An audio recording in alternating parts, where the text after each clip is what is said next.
Good morning and welcome to the Scott District Council meeting for 28th of April 2026 from Mangawhai.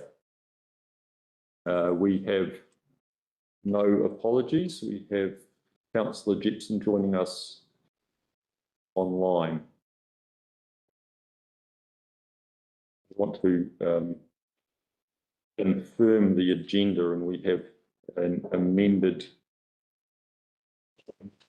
Yep. So we have an addendum agenda added in, so you can see the motion up on the screen there for the addition of one item. I'm happy to move that. Can I have a seconder, please? Councillor Williams.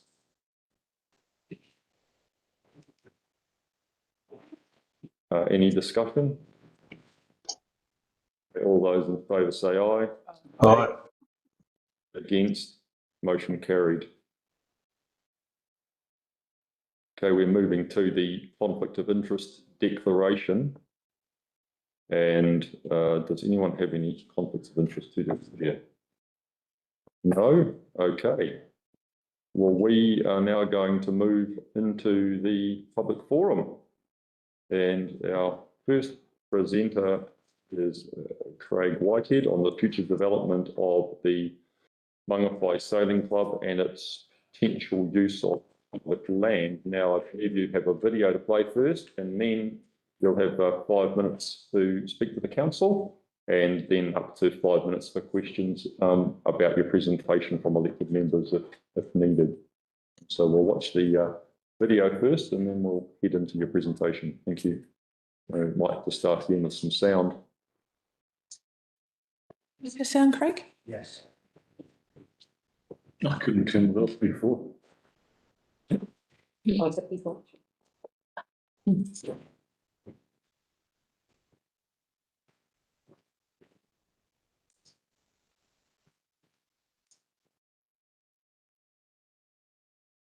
Craig, get back to the start, please.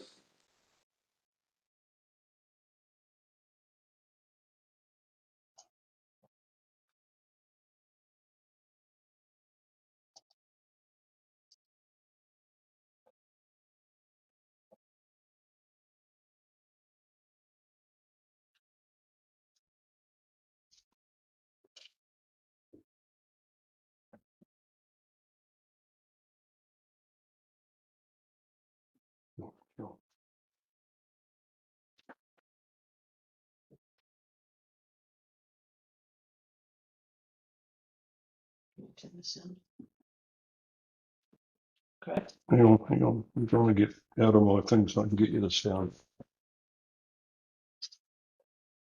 Okay.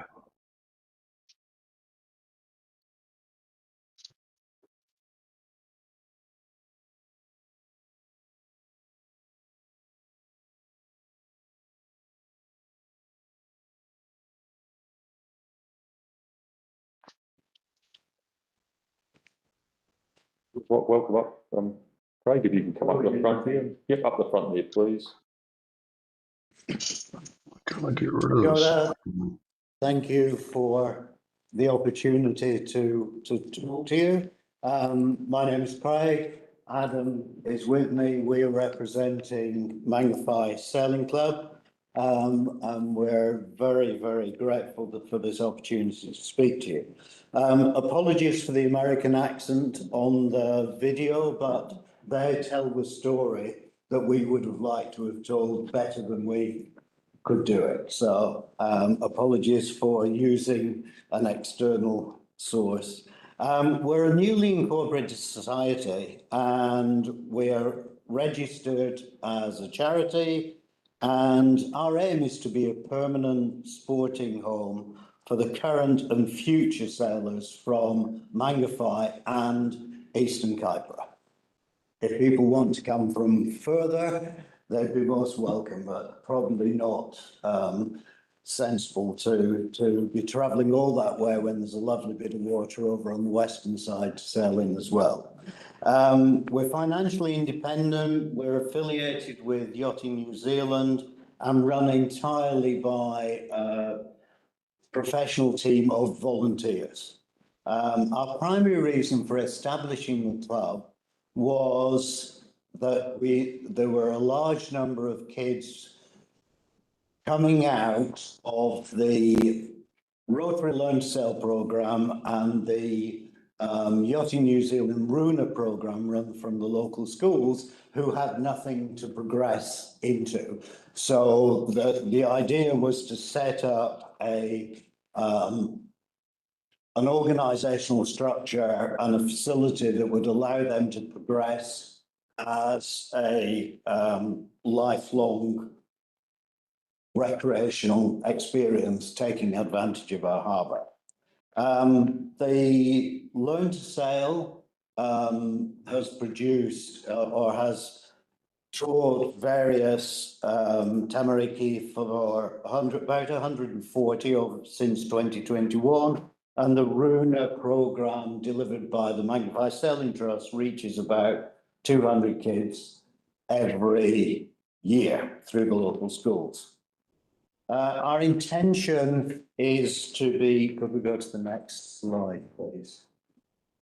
Our intention is not to be an elitist sailing club. We aim to be a community asset, promoting our primary aim, but also providing a community focus and encouraging lifelong participation in something which embraces and hopefully enhances the harbour. Since inception, we've been delivering fortnightly sailing events. We've had a number of adventure sails, exploring up the harbour and having family picnics. And now we've twice delivered the Fill the Harbour with Sails Waitangi Day spectacle. I could even call it spectacular. As a group of experienced volunteers, we have already contributed over 6,000 hours to this mission because we believe in building resilience and life skills in the youth of the growing youth of this area and encouraging lifelong participation. Community have got behind us. We've had people donating boats already. And paying the registration and wharfs on the trailers before they donated them. Third slide, please. Currently, we spend a massive amount of time on logistics and gear handling, moving boats from different people's backyards down to the estuary. Without permanent infrastructure, our growth is actually capped. What we can do really is capped. And we're risk losing the momentum we've built because we're spending a huge amount of volunteer hours on non-productive activity, just ferrying boats back and forth.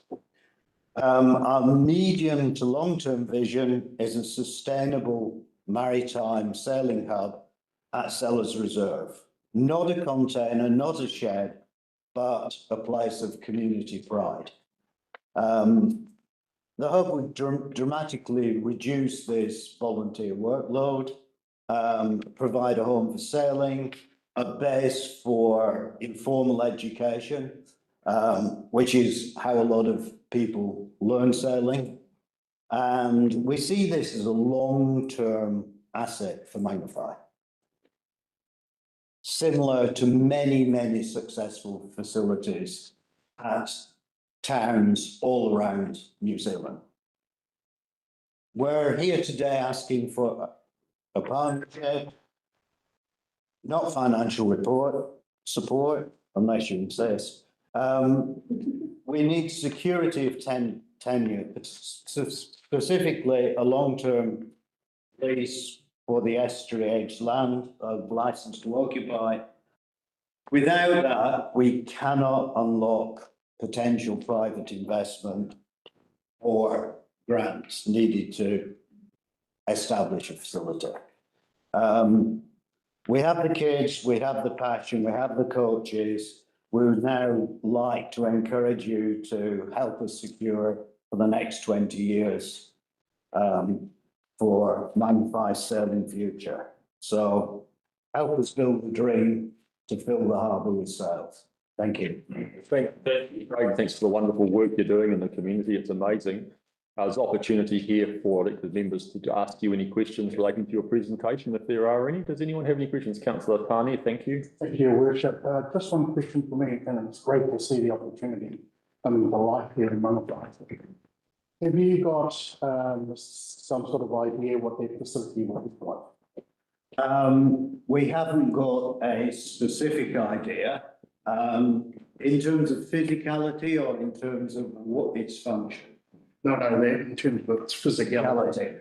The second illustration tucked in the left-hand corner is an example of an attractive wooden clad building that it actually is another, the wonders of modern AI, that is another yacht club from somewhere else superimposed on that piece of land. So something of that nature. We do actually have an architectural company who've said they will do some pro bono work if we are in a position to move forward. Any other questions from elected members? Councillor Nathan, thank you. Tēnā koe, Craig. No mai haramai. It's awesome to see you again. This is a fantastic opportunity, obviously, for our tamariki. It's good to see that there were 200 tamariki that you've actually assisted in learning in that space. My question is, so you're basically asking for an LTO and you've highlighted that you're not needing financial assistance as such, so it's more acquiring an LTO, correct? I just wanted to confirm. Yeah, that's the license to Occupy. Yes, yes. Something of that nature. I'm not totally familiar with the legalistic administrative around the land, but yes, something long-term, so we can go to other funding bodies and say, we're doing this job, we've got somewhere to establish ourselves. Thank you. Councillor Williams. Your Worship. Thanks for your presentation, Craig. It's awesome. I just wondered, are you currently working with staff on a temporary LTO Yes, for storage? So has that all yes. signed off? Yeah, we have a temporary memorandum of understanding for a piece of land that we could make work. The problem for a long-term point of view, we understand that it would probably require plan change or it doesn't allow necessarily, it's not permitted activity, it's discretionary activity, if I've got those terms right. So in terms of a more permanent structure, we would have to be working with you and the officers to actually change the way that land was designated, I believe. Whereas this piece of land, I believe, is less constrained in terms of its what you can do with it. Councillor Lambert. Yeah, through the meeting. Thank you very much. Do I read it right that there's sort of three sort of stages? One is an area where you can keep the boats and then some sort of structure to store them. And then maybe later on a club room or a meeting room of some sort. Yeah. Am I reading this right? Yes, absolutely. Yes. Yeah, so if you have a space where people can meet, that knowledge gets passed on to future generations. And if you have a meeting place, the older, like myself, can pass on sailing knowledge. Perhaps younger, experienced sailors pass on knowledge to our youth. Thank you very much for coming and speaking to us today. Thank you for the opportunity to talk to you. Thank you very much. Thank you. Thank you. So next we have the Kaikoura Basketball Association presented by Josh Port and Blake Worsfold. Welcome, Josh and Blake. We've got two people waiting in the lobby. One of them might Yeah, I think, no, I have the document, I believe. Oh, yeah.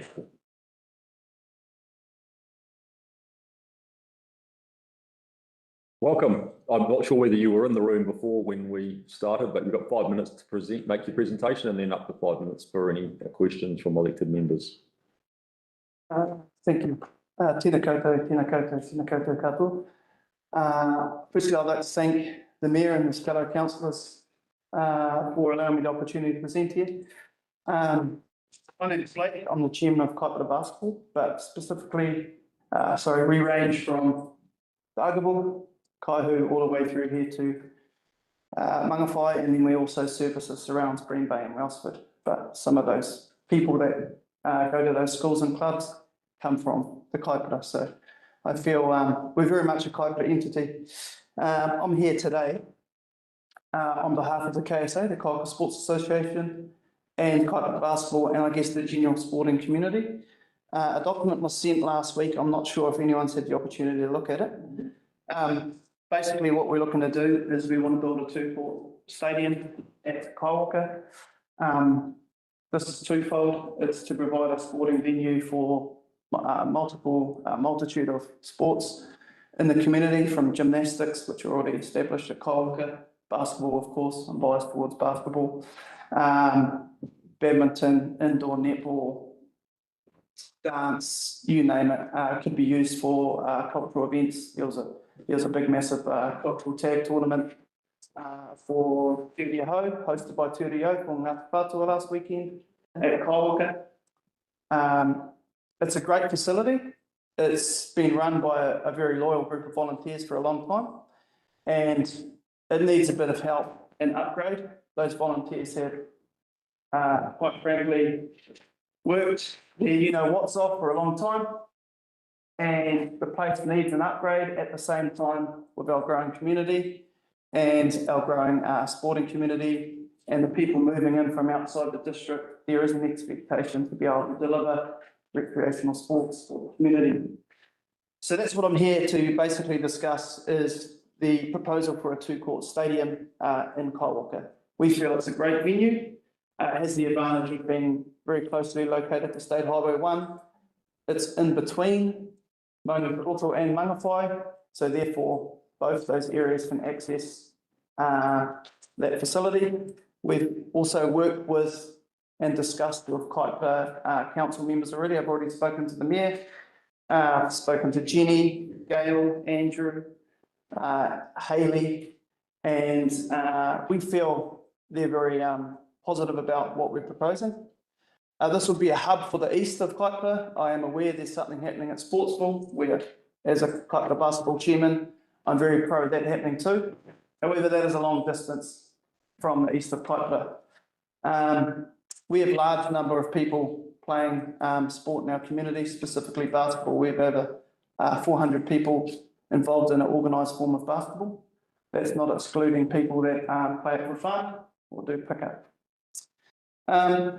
What we basically need from you is basically approval from the council to move ahead with this project, and we're also looking for some money to fund the initial conceptual stages of the proposal. That specifically includes design, project management, and the consents phase. Josh here from Northland Basketball, he's worked on these projects before. Quite lucky to have him involved.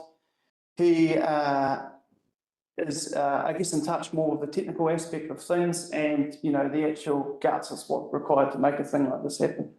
So, Josh, I'll give you a little chance to have a little spiel. If that's okay, mate. I think you've touched on everything really well there, Blake. The one thing I will say is, obviously, Kaiwaka is right in the middle of the Kaipara district, and so while you are looking at everyone in the Kaipara district getting impacted by this facility, we're also talking about the economic impact of bringing tournaments up into the Kaipara. At the moment, as Northland Basketball, we can't really host anything within the Kaipara district because there is no courts available. We need a minimum of 2 courts, and that's for multi-day events. That's people from all the way down from Pukekohe right up to Caprianga get together and play. We just had one up in Whangarei this weekend, and the economic impact of that was about $340,000 that was spent in the area, from fuel to food to accommodation and all that kind of jazz. And so with this kind of facility being built, yes, it impacts the community around it and your Kaipara District Council, Kaipara District residents, but it also brings outside money into the area. And being a centralised hub in the Kaiwaka area, where the new motorway is going to have an off-ramp as well, is only beneficial for you guys and for us, kind of bringing other people in. And so any technical questions that you have, more than happy to answer. Yeah. Thanks very much, Josh and Blake. I do know those tennis courts very well myself from back last century, playing twilight tennis with my father Graham back in the 1980s. I remember another particularly bad accident there where someone was running along beside that diamond mesh netting and they caught their little toe in the netting as they ran past, dislocated. So yeah, it might be best put to a different use now, eh? Do we have any questions from elected members about this presentation? Councillor Canton, thank you. I know that facility reasonably well. Played the squash there and the Sundays rugby. And new building would be great, but I imagine there's actually going to be pretty substantial cost in upgrading the surrounds, like the parking, especially up in the edge of the tennis courts is pretty minimal, I would have thought, up there. There is more parking further down below, but again, it's all pretty, what's the word I'm looking for? She's pretty tired. So I think there'll have to be given some thought into, it would be great to have the facility there, but I think there's going to have to be a lot more costs put into upgrading the rest around it. It's a good thing, it's a great facility. Correct. Josh is going to say something to us. I know he's about to say something to this because he's done some research on this already. However, I am aware there's already, having been a committee member at KSA, there's already a parking plan that has been put in place by Kaipara for that facility. Whether that plan meets the new needs of a stadium, however, Josh will say that it does. But you are right, I agree, Councillor, there is a need for more than just a new stadium. I don't think it would look right if we went and put a new stadium in that location and it did nothing to improve the surrounds. And that's obviously part of my sales pitch to the KSA originally, is that they need some help. They also need a bit of, young energy. No offence to the KSA members, of course. And I sort of feel almost a obligation to them as well as the community to keep that place as a hub for sport. And it has been great on that note talking to Andrew and some other members of the Kaipara Council, and that they are working towards a plan. So if this does happen in Kaiwaka, there's no double ups in other areas, and therefore Mangawhai gets something else. For example, I don't know, a football academy or something like that, built just down the road of Earlich. So, Josh, do you want to talk about the parking just briefly there? The parking is an interesting one in the fact that it's not marked out at this point. So and take this with a grain of salt, but I went there and actually took some measuring tapes and kind of just walked around the down closest to State Highway 1, up beside the tennis courts, and then over the top of where the primary school is. And according to the Sport New Zealand matrix of car parks to usage, or car parks to population using the facilities, between the rugby field, the current gym, now the gym is hard to quantify how many people is kind of the baseline there, and then a new 2-court stadium with the squash courts. There is actually enough car park space if they were all marked out to service the 3 to 5, so 3 car parks to 5 users, Sport New Zealand guideline at the moment, if they were actually marked out. Now, within saying that, I would suggest that it is extended slightly, and there seems to be space towards where the primary school is, where it goes up the hill towards the primary school. But at the moment, you actually have enough space there to, if it was all marked out and lined out, to service everything that is within that space already. Are there any other questions? Councillor Lambeth? Yes, thank you, through me. Have you got an estimated cost of what this complex will be? And have you got any funding as of yet, or are you starting off with a zero balance? You want me to answer that, Josh? I can take it if you want. So we've costed the entire build and some upgrades to the current KSA building at between $6.4 and $8 million. Now that is lower than what your usual would be, and that's just down to the fact that actually the earthworks doesn't need to be done because we're going on top of where those old tennis courts are. And so when we're looking between 6.4 and 8, that's kind of your ballpark. Obviously, it's got to be quite a wide range because you never know what you're going to find when you start to crack into some of the earth there. And there's always things that come up with older buildings like the current KSA building. And so that's where that fluctuation occurs. In terms of funding, there is we've had conversations with quite a few of the grassroots funders, and I have another line in the water which I can't discuss right at the moment with government around 6 different projects throughout Northland. This being one of them, that would basically mean that we have enough money to do all 6 projects. That's in the final stages of getting confirmed at the moment, but we need agreements on all of them before we can access that money. So at the moment, we have a zero balance sitting in the kitty, but I've touched base with 6 different grassroots funders. All of them seem keen on this. They understand that Kaiwaka and the Kaipara District Council is in a unique position where it is the gateway to Northland, and some of the socioeconomics, particularly of the Dargaville side, actually push everything quite nicely in your favour to be able to access a whole bunch of money that other areas just can't. Great. One final question from Councillor Szymanski. So your 6.4 to 8 million, is that including sort of upgrades to the car park? Car park, no. Sorry. Sorry, the 6.4 to 8 million, is that including some of the upgrades to the car park itself? No, so that wasn't factored in because at this stage there is enough car parking space if it's lined out to service.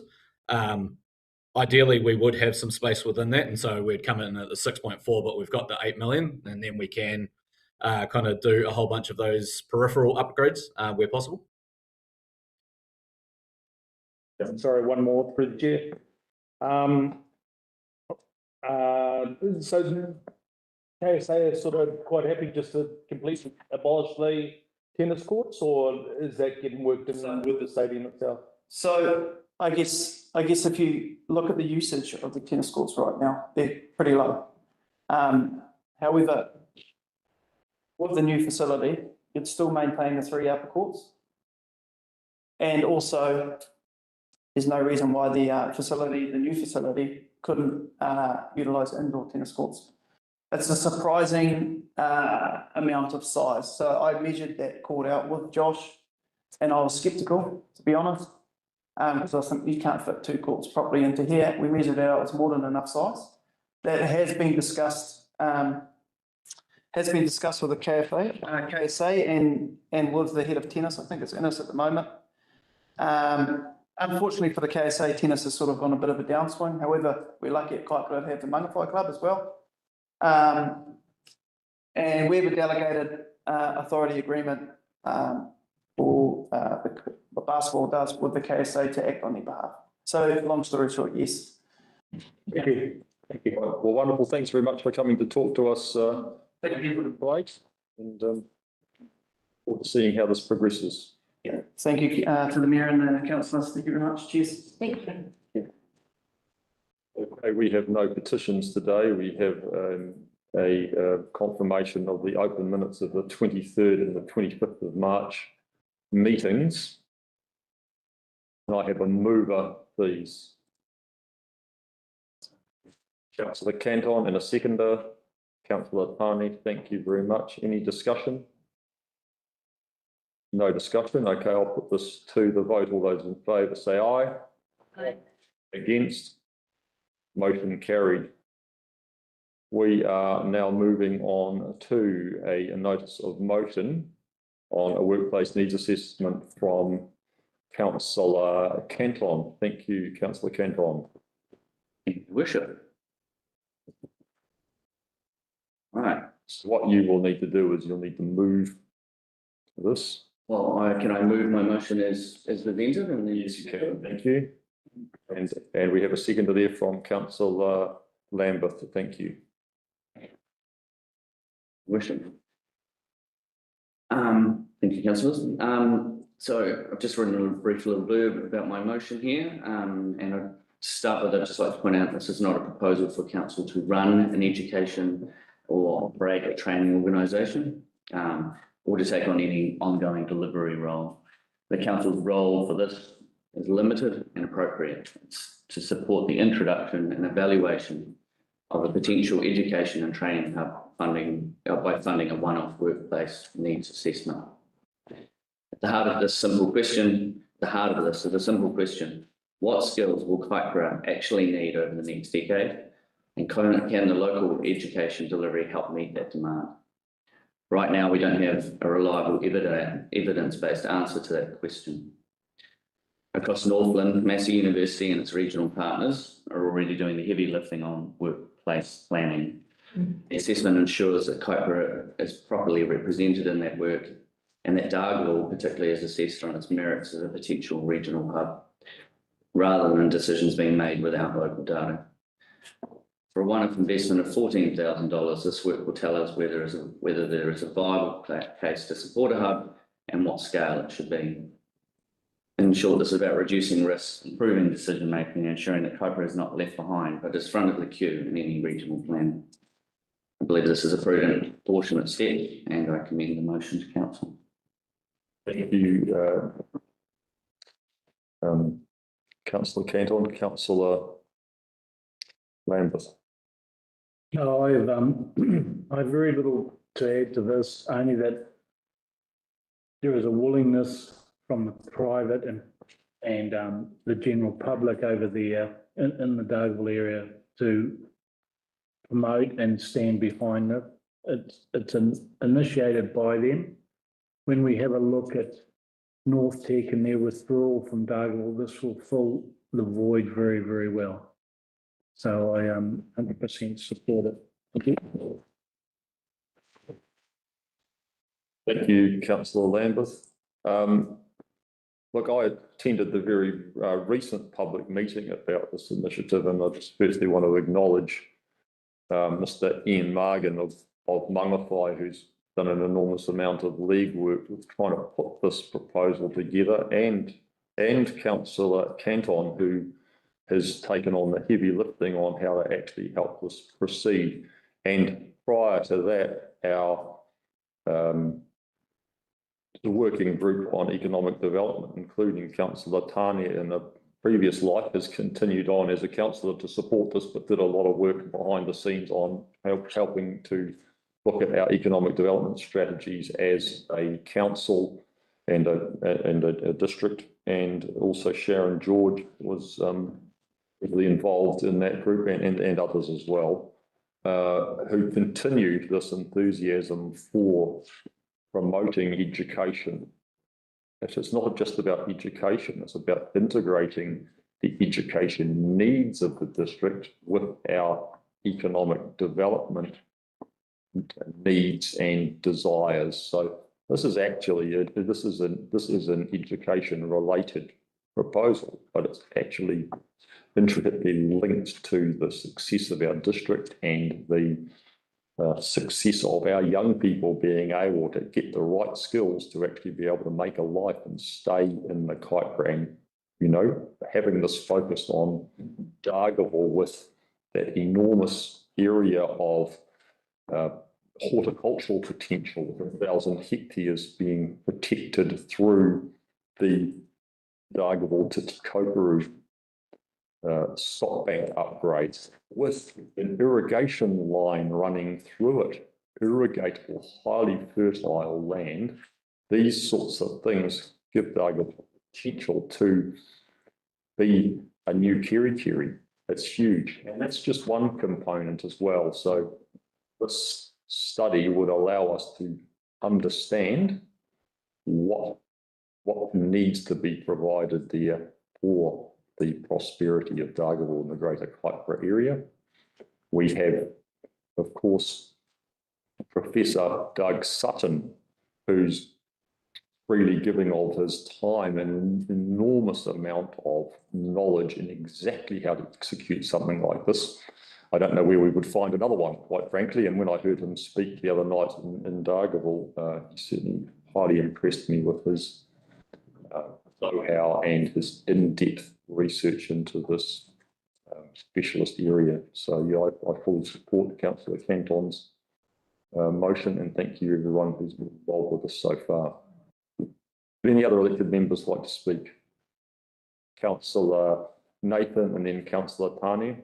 Thank you to the chair. Obviously, I'm happy to talk and support this. I think it's a massive positive for our little community, and to be fair, we're really lucky that we've actually even been given the opportunity to have this. Massey University is an amazing establishment, and I think it would be great moving forward for our community. So I wholeheartedly support the kaupapa. Thank you. Councillor Tane. Thank you, Your Worship. Yeah, I just wanted to acknowledge the work that's been done, Luke and Ian, and my support for this opportunity, I think, is without question. And I think the opportunity to keep some of our young ones back in the Kaipara is a huge opportunity in its own right. Given that, as you so rightly mentioned, Your Worship, around the opening up of high value horticulture within the area around Western Kaipara, we do need that capability and capacity. And, by having an establishment, hopefully within the area, that would help us realise that and not only keep our younger ones here in the district, but also it enables us to build capability that means we don't have to go outside of the district to bring it in. Thank you. Does anyone else wish to speak to the motion? Councillor Williams. Yeah, look, it's Luke and Ian, everyone who's been involved in this. I think it's a brilliant initiative that's gaining momentum. And I think it also, once we work through this and it gets stood up, it could be a good, basis for other satellite tech facilities, or even maybe in east of Kaipara. So yeah, I see huge benefit in this, and I'm happy to support it. Thank you, Councillor Williams. Councillor Canton, you have a right to reply. Okay, well, thank you very much, everybody, for this debate. I'm going to put the motion before you there to the vote now. All those in favour say aye. Aye. Against? Any abstentions? That's unanimous. Thank you, everybody. Motion carried. Hold on, Luke. Right. So we are now moving to the items on the addendum agenda. So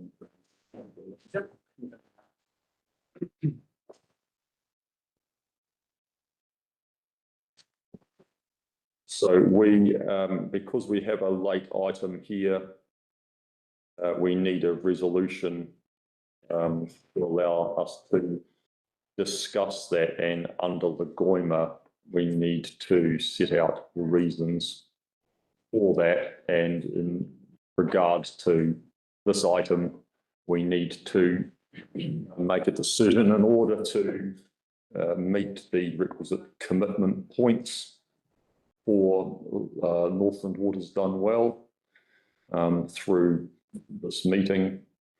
And this was the most appropriate time for us to discuss and resolve this item. So we have a resolution up on the screen here now, if you can all have a look at that.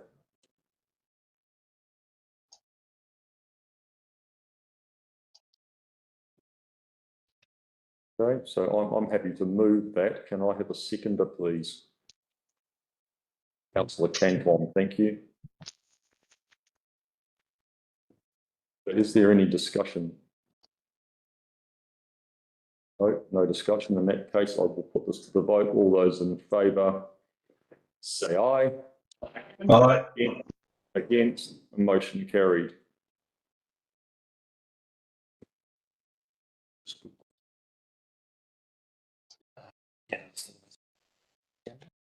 Yeah.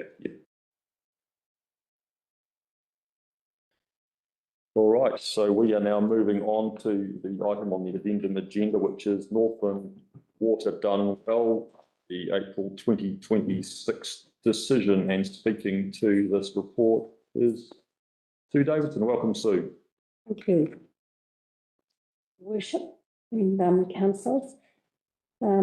So this is commitment point 2, which council has been aware of, and we've had many meetings with the previous council and this council on the water services delivery, the choices that we've had, and in working together with our northern councils to form the joint CCO. Under the Local Waters Done Well program, a water services delivery plan had to be submitted to the government by 3rd of September 2025. This was required under the Local Government Water Services Preliminary Arrangements Act, and it sets out the requirements that what had to be covered in the water services delivery plan. But prior to that, in April 25, the council consulted with its community on which water service delivery model would provide the best outcomes for the district. Our community responded. There were 66 responses. 60% were in favour of the Northland Multi-Council CCO, and primarily because it's more efficient. The benefits of the pooling costs and means that there's economies of scale and the ability to fund more debt through working together. And council saw that there were that could retain control through an annual statement of expectations.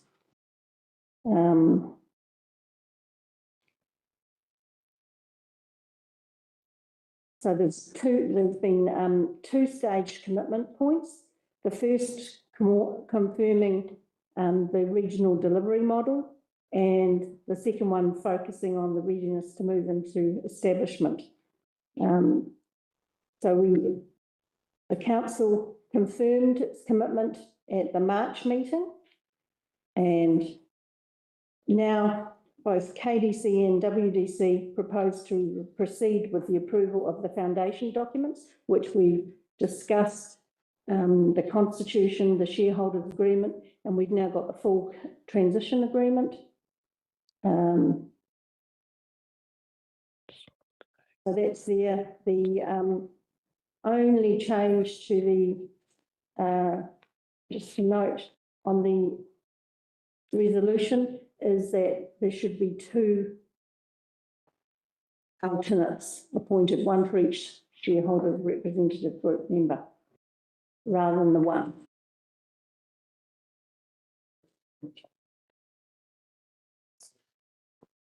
So you can see that the resolutions are to Resolution J. The first resolution is to approve the establishment of the Northland Waters Limited as a joint council controlled organisation, then approve the shareholders agreement and constitution, and then if should Far North not confirm their participation before the 20th of May, then this resolution will have no further effect, although in the papers we put, we'll work with WDC because that is our preference, is to form a joint CCO.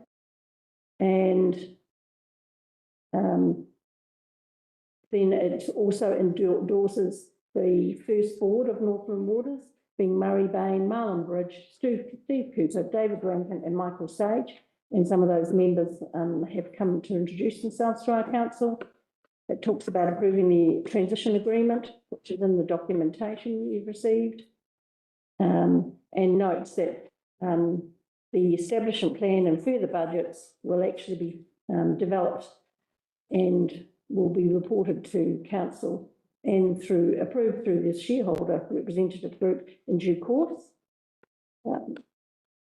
And that the mayor and the chief executive will be delegated to approve the execution of the documents, and that you're resolving that the shareholders representative group members are to be elected members of Kaipara District Council, and then appointing who those elected members are, and then the alternate members are as well. If there are any questions. Okay, are there any questions for Sue? This is a document that's been brought together at a very quick pace, and so we may not have a full appreciation of everything in this entire addendum agenda. Just with regard to the change to staff recommendation around alternates, could you point us to where the requirement for the two alternates is in the shareholders agreement, please? I think it's under 6D in the shareholders agreement. It talks about 6D. So yes, Shareholders representative group, section 6. yes, section 6. So and it says each shareholder agrees to delegate. So 6.2, each shareholder agrees to delegate to its appointed SRG representatives and their alternates, plural, those responsibilities. So that's why I'm saying that under the resolution, there should be 2 alternates appointed. Okay, thank you for that. Have any other questions arisen in the meantime from anybody?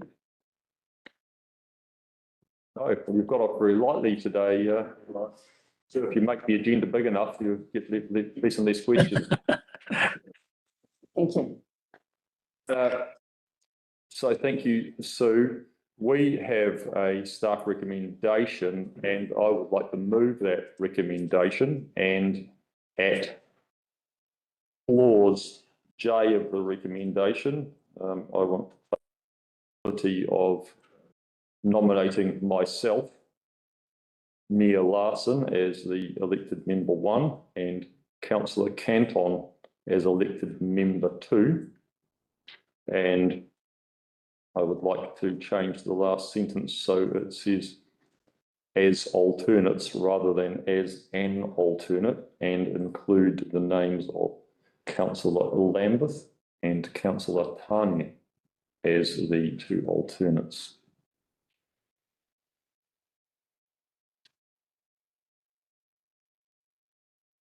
And Councillor Williams, do you want to second that?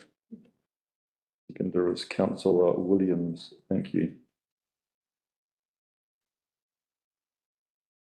Right, well, first up, thanks very much to our staff for scrambling to get this agenda together today. It has been a fast-paced process we've been engaged in, and our water services delivery plan was submitted on the 3rd of September 2025, but in fact, work started well before that, and it has certainly been a journey of us working in the elected members steering group with Whangarei District Council and Far North District Council over quite a number of months, with very regular meetings and a huge work program. And from the outset, as an elected member group, our principal objectives have been very clear, and they have been to get the best deal we could for our Kaipara ratepayers, whilst at the same time recognising that getting a excellent strong delivery for the whole of Northland collectively is the best outcome for everyone in the whole of Northland. And I think that we have achieved a good outcome where we've got to now. I just want to acknowledge especially Councillor Jepson and Councillor Williams. This has been a huge piece of work starting back in, I think it was April 2025, as Councillor Jepson in his former incarnation as Mayor Jepson led us through this process up into the election, and then we have continued on since then. And a particular note and particular acknowledgement to Councillor Williams. We did have very good negotiations. We were successful in agreeing a governance shareholding of 1/3 per each of the councils.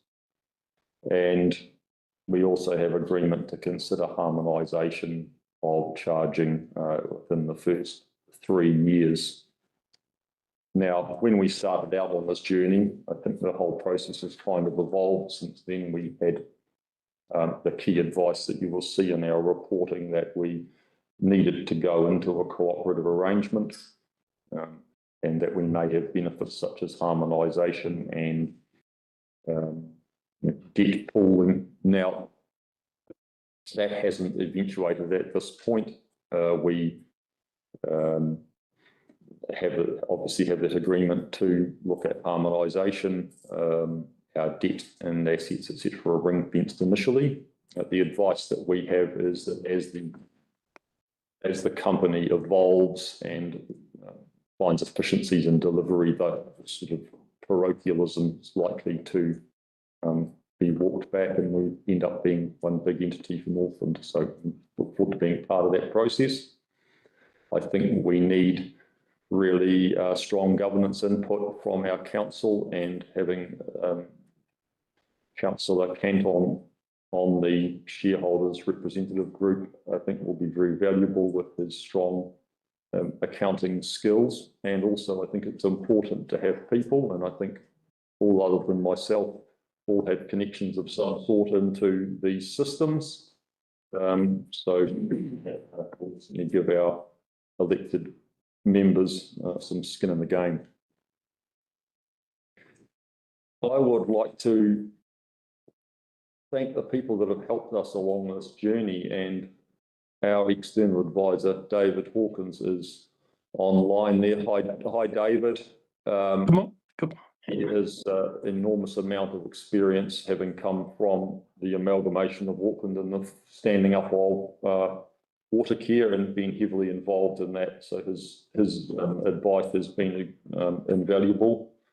We've also been through the process of recruiting the establishment advisory group, and Murray Bain and the team there have put in a lot of hard yards already in helping us get to this point, and will now, through this resolution, we are going to become the first board of the company.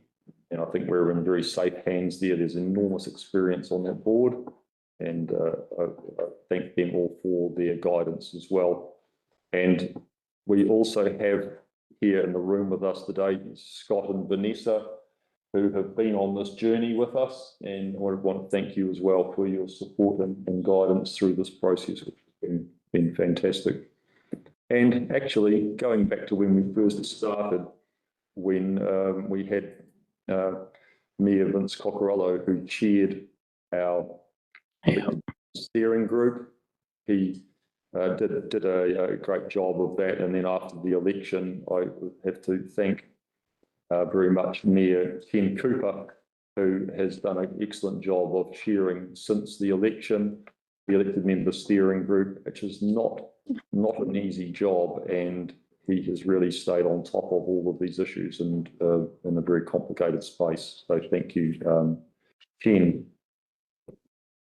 So we move on to this commitment point 2, and to be to be frank, it's not, we don't really have a lot of choice in the matter. We've got to the point where the walls are closed in to the extent that we would need some significant exceptional circumstances to change course and to amend our water services delivery plan. And I've had some advice on what that might mean, because those terms aren't defined in the Act, and the government's intention is it means something along a force majeure type clause. So unless we have a tsunami or an earthquake or a pandemic breakout in the next 5 or 10 minutes, then we're headed in the direction of continuing the path that we've set out on. I think that there is the opportunity to get some real positives out of going into this company. We're not just going sort of one-off bespoke projects here and there. We're going to have a very long-term planned coordinated delivery. We can sort out issues we've got where we haven't had our funding for depreciation properly in place, and really plan efficiencies through our procurement, and take forward a real world-class water services delivery entity for the whole of Northland together. So thank you very much, everybody, for coming on this journey. And I think this is a very positive looking forward, and let's get on and make it happen. Thank you, Councillor Williams. Yeah, I would like to start by saying that the Local Waters Done Well program is government mandated. Since May 2025, the Free Northland Council's key staff and the elected members steering group, plus the DIA, have met every 2 weeks to progress the joint council CCO. A lot of hard work has gone into the shareholders agreement, the constitution, and the transition agreement, and all councils have had full input into these documents. The purpose of the CCO, Northland Waters, is to deliver safe, reliable and financially sustainable water services across the Northland Council service areas. We have had assurances by the Establishment Advisory Group that a key consideration for the new board is finding efficiencies and cost savings as they deliver the water services delivery plan on behalf of the councils. I am satisfied that the council will have sufficient oversight of the CCO via the shareholders representative group, and that there are strong rules and protections within these key agreements. The KUC elected members steering group made sure that within the agreements that a pathway to harmonisation was established, and that the ring fencing model would be reviewed in the future. As we make this decision, our ratepayers are front of mind. And if for any reason the CCO isn't meeting our expectations over time, I am comfortable that there are mechanisms in place to address this. So I'm happy to support this recommendation. Thank you, Councillor Williams. Any other elected members wish to speak to the motion? Councillor Cankon, thank you. Your Worship. Firstly, I would just like to thank Councillors William, Gibson and Mayor Larson for the work that they've undertaken today.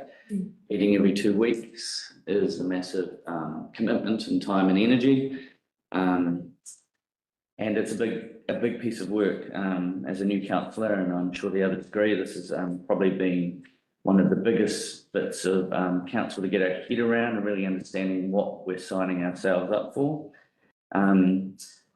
Thanks also to the staff putting together our recent workshops and really going almost back to square one and going through it again to make sure that, or giving us some confidence that I think we're making the best decision that we can. I think in terms of the agreement that we're signing up to, I think it's as good a deal as we could get. I think it gives us a good level of control, and it's also, I'm not heartbroken about the ring fence thing, keeping our part to ourselves within the organisation. I think that's a good result.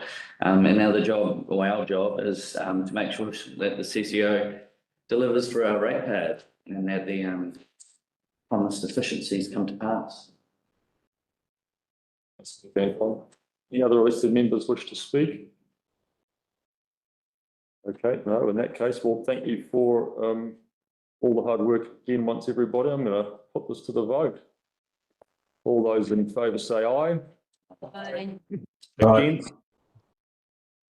Any abstentions? Carried unanimously, thank you. Okay, we're going to take an adjournment now. Thank you, everybody. Have a cup of tea.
We'll now move on to our original agenda.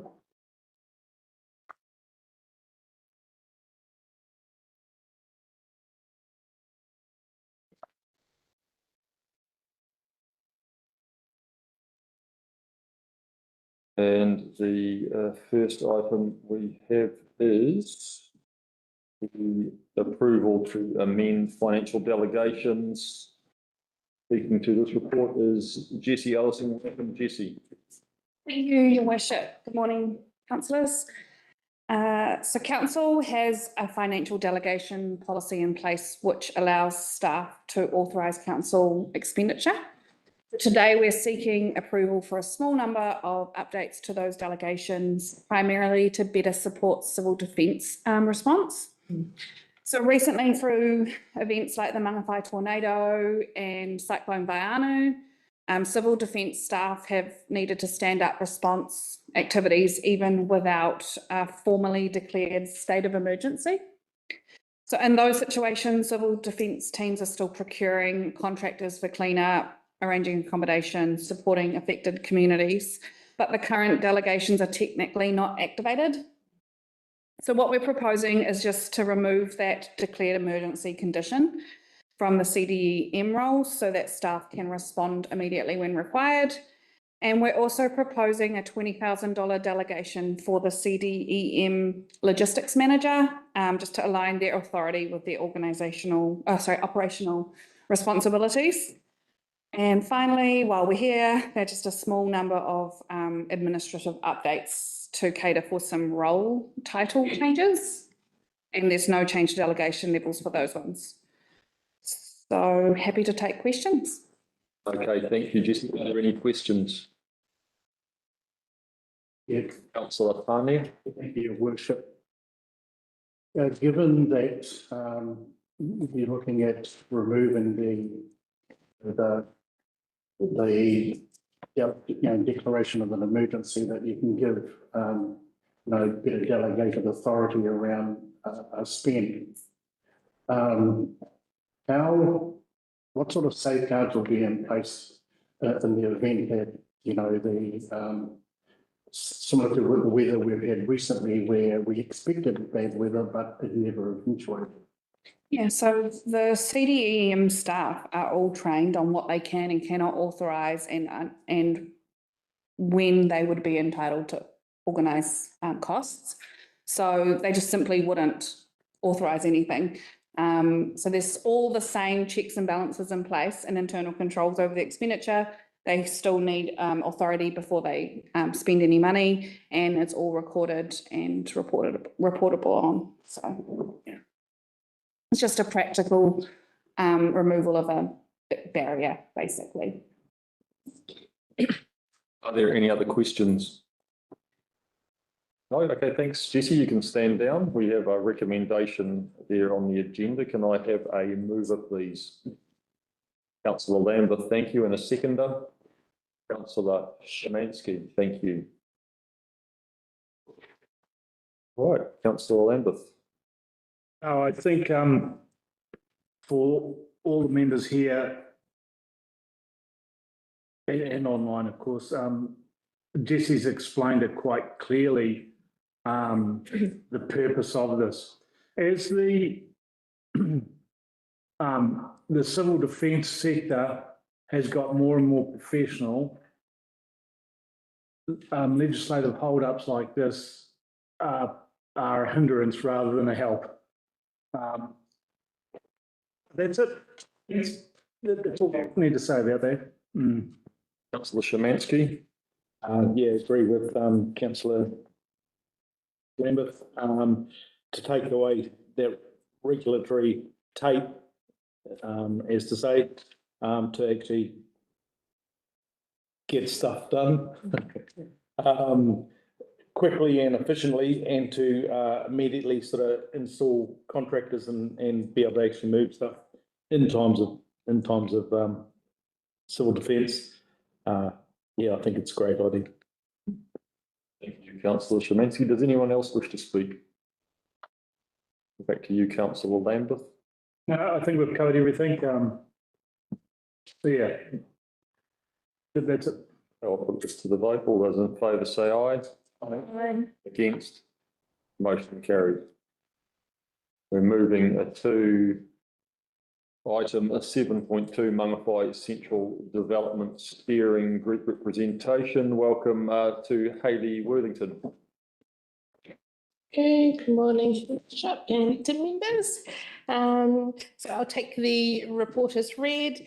This is just to update the developers agreements steering group for Mangawhai Central. So in July 2025, council resolved to establish a steering group to progress this developers agreement. And at the time appointed the then Deputy Mayor Larson and Councillor Williams to the steering group. We met with the developers in September 25. And you'll remember in December, we brought the Cove Road connection item to council with 5 options there. So we're now wanting to progress the developers agreement further and are seeking elected member representation to be confirmed from this new council. So you'll see that the options are to keep the status quo and update that to be the Mayor Larson and Councillor Williams, or alternatively for you to recommend 2 new elected members. Okay, do we have any questions for Hayley? I'd just like some clarity, please, around how things carry over from the previous triennium, because my understanding was that a steering group is sort of a little bit like a committee type arrangement that doesn't endure past the triennial election. I don't know whether you want to speak to this, Michael or Hayley, but So through the chair, the hope is to progress this developers agreement in the coming months. So I wouldn't expect this to be going beyond the current triennium at all. No, I mean that the recommendation is that Kaipara District Council approves retaining the status quo membership of the previous steering group, Mayor Larson and Councillor Williams, but it's not actually constituting the steering group. And so we don't have a steering group. We haven't made a decision to form one. We not need to make a decision to do that and then to delegate members to it. I don't believe one exists. It didn't endure past the election, which is a point I've tried to raise in review, which doesn't seem to have got through. What do you think, Mr. Executive? Your worship. Yes, I believe you are technically correct in that. The ended at the end of the last triennium. So, as a way forward, we could have a new recommendation age, I don't on the fly here, which would be to constitute a working group for Mangawhai Central Development Agreements, and then recommendation B would be something along the lines of appoints. Yeah. Okay, so we will work up on the fly a new motion here so that the Kaipara District Council A constitutes. It's something here, what I'm highlighting here. Constitute or reconstitute?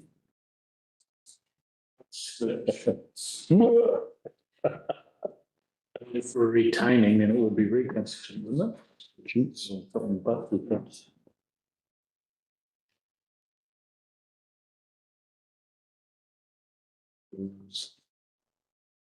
Forms a working group or Forms is an easier word.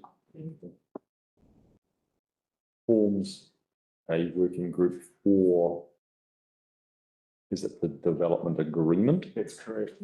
Mangawhai Central Development Agreement. Sorry, so What are Mangawhai Central Development Agreement? Is that what we want there, Hayley? You got central twice there. my apologies. It's okay. Journal symbol. And I think so you can now just change B to appoints.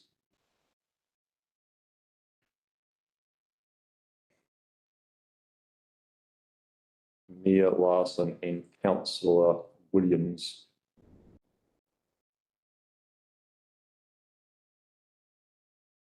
As the steering group members.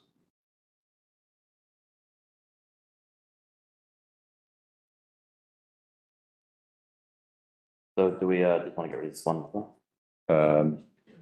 Yeah, so what we'll do now is, we'll see if someone wants to move the first recommendation. Chair, I suggest some minor wording changes to its national name. You sure can. Thanks, Hayley, you can stand down. Could we say, William, something along the lines of forms a working group for progressing the Mangawhai Central development agreements with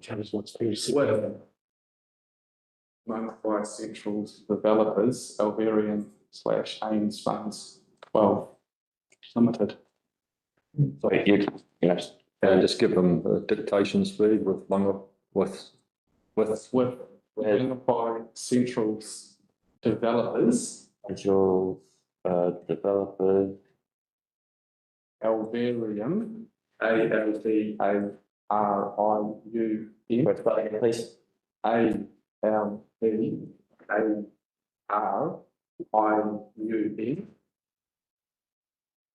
Yeah. Slash IUM. slash AINZ AI NZ and Z Fund 12 Limited. funds 12. Okay. So this is what I currently have. Is this any good? Mangawhai, check Mangawhai surname. Yeah. Okay. The AINZ should be caps. It's an acronym. And no S on centrals, is it, or not? Central. Central developers, you've got the S on.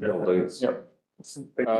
So are you wanting, Mr. Chief Executive, this working group to have any function? Is it making recommendations to the council, or are there any terms of reference, or are they just having a chin wag? What are you wanting to achieve? Are you wanting the working group to make a recommendation to council about development agreement, or?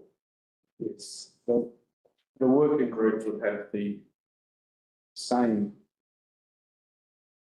functions as the previous working group. And where are they defined? In this report? So yeah, in the previous resolution that council made, it was to just provide an opportunity for elected members to provide feedback directly to the developers before the recommendation came to council for approval. Yeah. That same those same terms would remain, that it gives the two elected members opportunity to provide council's feedback, not just staff's feedback on the proposed items in the developers agreement, and those recommendations will still come to council. Right, and is that in this report, or is that in the last training and this document? In the last variant. On the basis that we are constituting a new working group and nothing carries over unless it's referenced, do we need to take those terms across into this? Otherwise, we're going to stand up a steering group without a function. Just right now, looking at the previous recommendations, when the steering group was appointed at the 30th of July 2025 council meeting. That wording is establish a steering group to progress and make a recommendation to council in relation to a development agreement with Alvarian Ames Funds 12 Limited. So do you want to copy and email those words to William so that we are in fact doing the same thing as we were last time? You can send it to me as a Teams message if that's easier.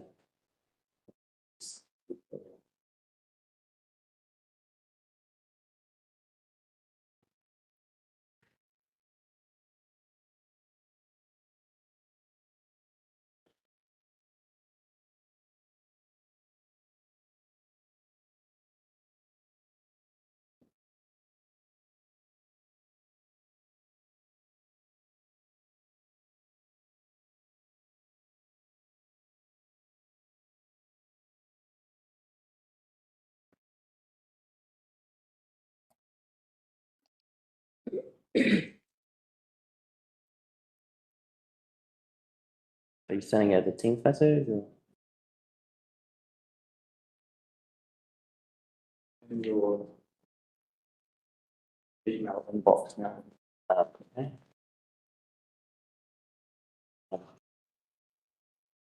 Okay.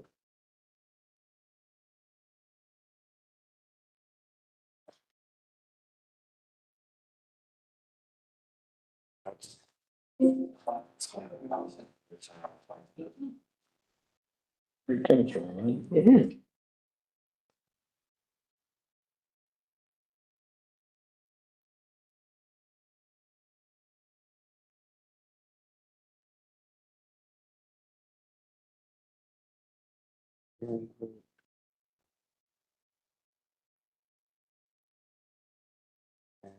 Hey.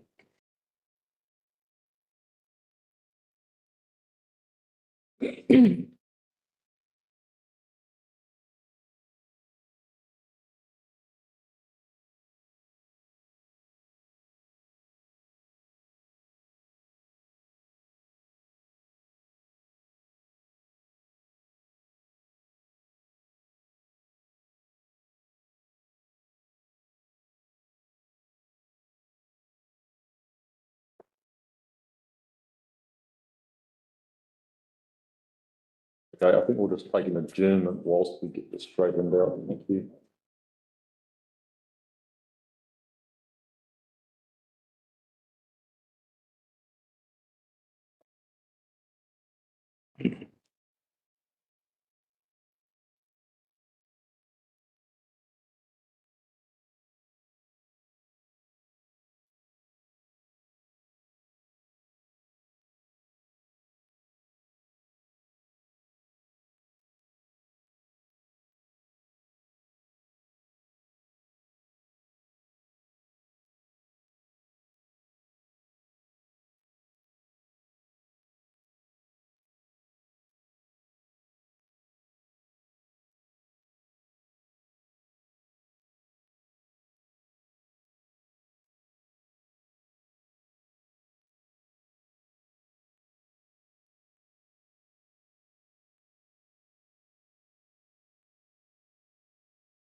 Okay, we have a motion here before us. Can I have a mover, please? Councillor Szymanski and a seconder. Councillor Nathan, thank you. Councillor Szymanski. Yeah, through Chair, Your Worship. Yeah, I think it's that we have a couple of elected members on the steering group around the development in Mangawhai to provide key areas of information back to the council and for early discussion so that we can actually make that decisions with the district. Szymanski. Councillor Nathan. And nothing else to add other than this is the actual positive thing moving forward. Thank you. Do any other elected members wish to speak? Tani. Thank you, Your Worship. I just want to just sort of tag on to what one of the things you said, Your Worship, and it was around having the terms of reference. I can't help but think is there, to ensure that any committee of council has a clear direction on what needs to be done and things like your steering group, that there should be some form of terms of reference. I just wanted to sort of make that point because didn't know if there was a terms of reference for this committee. Thank you. Any other elected members wish to speak? Back to you, councillor Szymanski. Nothing to add, thanks. Worship, I'll put this to the vote. All those in favour say aye. Aye. Against? Motion carried. Thank you. We are now moving to Wood Street roading approval to allocate remaining funds. We just need to deal with this recommendation, Mr. Chief Executive. So what we have here is this contradicts that. I'm just going to delete that. Okay. So we have a recommendation there which is actually internally contradictory, and so if you take out the and as well. Yeah, so that motion is simplified by just referring to the recommendation point A. Otherwise, we would have had a completion by the 30th of June, followed by a allocation of funding following the 30th of June, which meant that you wouldn't have funded what you were spending. Okay, speaking to this item is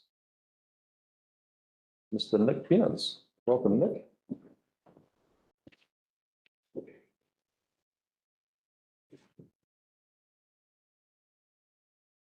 Morning, Your Worship and elected members. This page is just seeking to reallocate some of the surplus funding from the Wood Street project. I should point out that there is a correction to the paper. The funding outlined in the paper is $605,528. In effect, the surplus amount is $964,256. For those who don't know, the Wood Street project consisted of two components, a stormwater component of approximately $2 million and the Wood Street revitalisation project for $6.9 million. And this is the allocation of the roading component back into the roading business, as outlined in recommendation A, towards roading improvements. Thank you. Does anyone have any questions? There is mud. Saved by the bell, councillor Canton, thank you.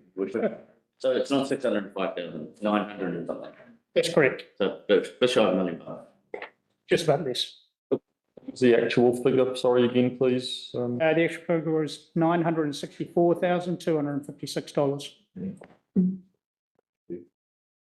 Are there any other questions? No, there aren't. Well, you can stand down. Thank you, Nick. Motion back up on the screen, please.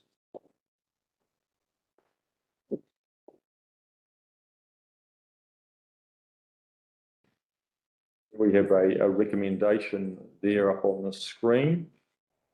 Can I have a mover, please? Councillor Canton, thank you, and a seconder. Councillor Szymanski, thank you very much. Councillor Canton. Yep, fantastic. They came in under budget. And just from all our community engagement, road is a very important thing for everyone. So I hate to see them money go anywhere else. Thank you, councillor Szymanski. Yeah, I agree with councillor Kenton. Nothing to add. All right, elected members wish to speak? No. Okay, well, thank you, everybody. I concur. Great to see things being run efficiently, coming in under budget, and let's get some more bang for our rate, pay $1 on the thing which we hear the most about, and that's our roading. Okay, back to you, councillor Canton. I'll put it to the vote. All those in favour say aye. Aye. Against? Motion carried. Thank you. Your Worship, I'll declare conflict of interest to point B. Thank you. That's item number 7.3. So we are now moving to the District Licensing Committee Selection Panel and Process 26. Welcome, Gillian Bruce. Good morning, thank you. So this is a procedural matter. The last district licensing committees are appointed for a period of 5 years, and time is up. It's about 5.5 years. This current committee has had an extension. So we now need to embark on the process of recruiting another DLC. So I'm seeking for the council to approve the establishment of a selection panel who will review applications and to appoint an elected member to the selection panel. Also, you should also note that I have proposed some updated terms of reference that more clearly describe the legal responsibilities of the committee. This is a semi-judicial district licensing committee, and I've just described more fully their role under the Act. Okay. Does anyone have any questions of Gillian? Gillian, you can stand down. We have in our staff recommendation there the need to appoint an elected member to the selection panel. And I don't have a sense of who wants to put their hand up to do that. So in the absence of anyone doing so, I'm going to nominate Councillor Rogers. And if she's happy to accept what would be a reasonably minor role, but help you to understand better the role of alcohol in our community. You. Okay. Well, on that basis, I'm happy to move the recommendation with the insertion of Councillor Rogers. And Councillor Pane has seconded that for us. Thank you. This is, just a free process we need to go through and look at our committee and get a fresh committee stood up. So get on and get it done. Thank you, Councillor Rogers. Thank you, Your Worship. I'll be happy to do that. Right. Anyone else wish to speak for the motion? In that case, I'll put it to the vote. All those in favour say aye. Aye. Against, motion carried. All right, well, we are moving ahead quite well here today. We're moving now to our information items. And the first information item is the acceptance report, March 2026. Speaking to that. Thanks, Worship. I'll run out of the agenda. I'll introduce it. Jesse will speak to it. It's about monthly finance procurement, bulletin from Singapore, provide exception support, opportunity for elected members to ask questions if they are. Thank you, Michael. So yes, the finance report is showing you figures to 31 March 2026 in the actuals columns. We are 3/4 of the way through the financial year with 1 quarter left and only a couple of months at the moment. We are still seeing the same trends that we've been reporting all year. We've got quite significant underspends in activity costs, employee benefits, finance costs, and additional subsidies received outside the budgets. Otherwise, there's lots of explanatory notes in there around the different variances, which I'm happy to take questions on. But I guess just a highlight of the CapEx against a total budget of 82 million, we've done 36 million to date. So I'm just happy to take questions. Thanks, Jesse. Do we have any questions from elected members?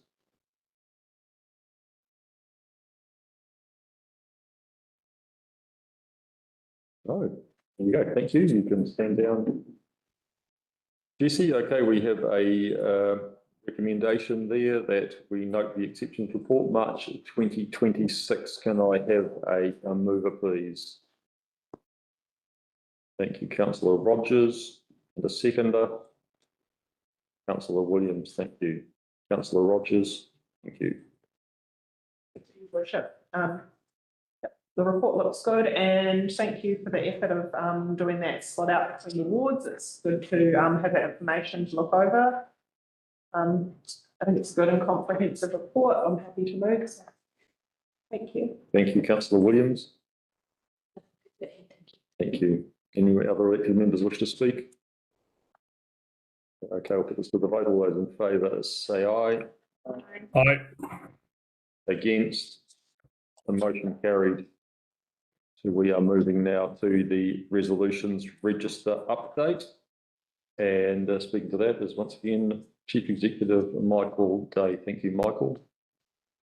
Thanks, Your Worship. Again, the resolution register presented each month at the standing item, an opportunity for the members to ask staff questions with regards to any open items on the resolution. Okay, thank you for that. Anyone have any questions in relation to the resolutions register? No questions? Okay. Councillor Williams. Under item 13 on page 9, Manawatu Community Park mountain bike proposal. I just note where it has April, that's actually to do with another item, so I don't know if it should be. Yeah, it's got NRC. So which Item 13, Manawatu Community Park mountain bike proposal. And it's gone into the. I don't know if there was any further update in April, but that's an update from the Harold domain. I believe. okay, so can you see what's being spoken to there? Well swallowed, councillor. Which GM would like to, so is there a question on that It was item? just, as April 26th has got that item in it. Would there actually be something there or an update on the mountain bike? Okay, I just don't know whether there was anything in there or. So what are we doing about the motorised vessels in the mountain bike park by security issues? Whose department is that? PM service delivery, looks like it's Nick. I mean, they may not. Don't worry about it, let's just sort it for next month. Yeah. Okay, thank you. Eagle Eye Williams, they call it. Okay, anything else arising from the resolutions register? Yes, councillor Nathan.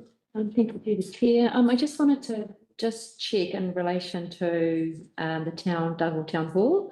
I've just noticed in April, obviously there's still a bit of an issue with getting confirmation back from Heritage New Zealand as a staff member. I think is following up on this, is currently sick, not our staff, the Heritage team. I'm just wondering if there's anything else that's happening in that space for this team. So we've been working with Heritage New Zealand. Our man is coming back very soon, but in the meantime, what they've done is what they wanted to do was start all over again. What they've done is pump the brakes on that, and they're progressing our request with historical information that our man already achieved, and we're getting that process a lot faster now. Is it correct? Yes, through the chair, it's underway since we're progressing, and the only thing I think we openly highlighted that it's earlier in the month was the town hall demolition maker up some heritage, but we get what we've got through the archaeological. Thank you. Thanks. Are there any other questions? No, okay, I need a mover and a seconder, please, for the noting of the resolutions register. Can I have a mover, please? All right, so I will move it, seconded by councillor Canton, thank you.